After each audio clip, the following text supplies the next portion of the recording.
Internacional conseguiu um empate com sabor de vitória ao empatar no finalzinho o jogo contra o Atlético em Belo Horizonte. Fez 1-0, tomou a virada e conseguiu marcar o segundo gol. Bem, excelente resultado para o Inter nas circunstâncias, mas isso não apaga a queda, não ofusca a queda do time desde a troca, forçada é verdade, de Eduardo Cudê por Abel Braga. Forçada porque o Cudê foi embora por opção. Não tão forçada assim porque Abel foi escolha da diretoria colorada. O time que era segundo colocado quando o argentino abandonou o cargo e foi para a Espanha, agora está em sexto. Chegou a ficar em oitavo quando perdia por 2-1 para o Atlético. Com o gol de empate, ganhou 2 postos e fica por ali, embora tenha mais jogos do que outras equipes, como é o caso do Palmeiras. E já está atrás do Grêmio, a equipe do Internacional.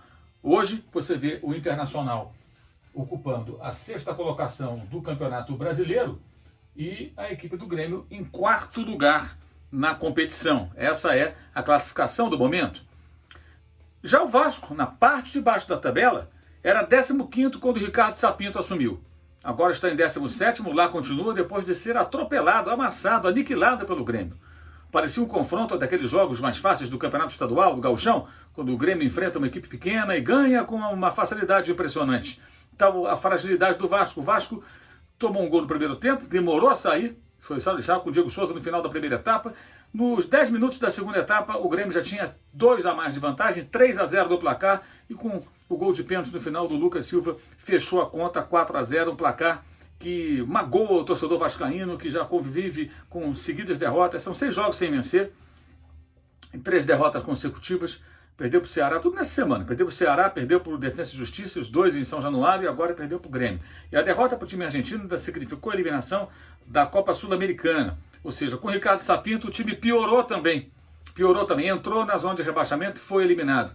Então temos um técnico português e um técnico brasileiro à frente de 2 grandes clubes do futebol do Brasil, um que brigava ali para ser líder e foi líder por um bom tempo nesse campeonato, que agora vai perdendo postos e que mesmo quando consegue um resultado considerado muito bom pelas circunstâncias, cai mais algumas posições na tabela de classificação, e o outro, o português, no caso o Sapinto, falei há pouco do Abel, comandando um time gigantesco que é o Vasco, que volta de novo a ficar ali na areia movediça da zona de rebaixamento, não dando nenhum sinal de que possa se recuperar. A última vitória do Vasco foi contra o Sport Recife, e não fosse aquele triunfo lá em Pernambuco, né, no último jogo antes dessa série de 6 jogos, por diferentes competições, sem vitória, o Vasco estaria numa roubada ainda maior, como está o Botafogo, muito próximo ali do Goiás, que é o lanterna absoluto do campeonato. Cenário muito ruim para essas equipes. E 2 trocas de treinadores que realmente complicaram ainda mais. O ramonismo não era isso tudo,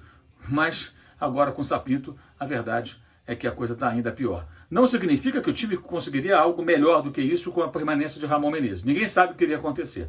Mas até agora, essa investida no técnico estrangeiro que vem do futebol internacional não deu resultado, porque também o elenco não ajuda nem um pouco. Que situação a do Vasco e que queda terrível a do Internacional. Saudações.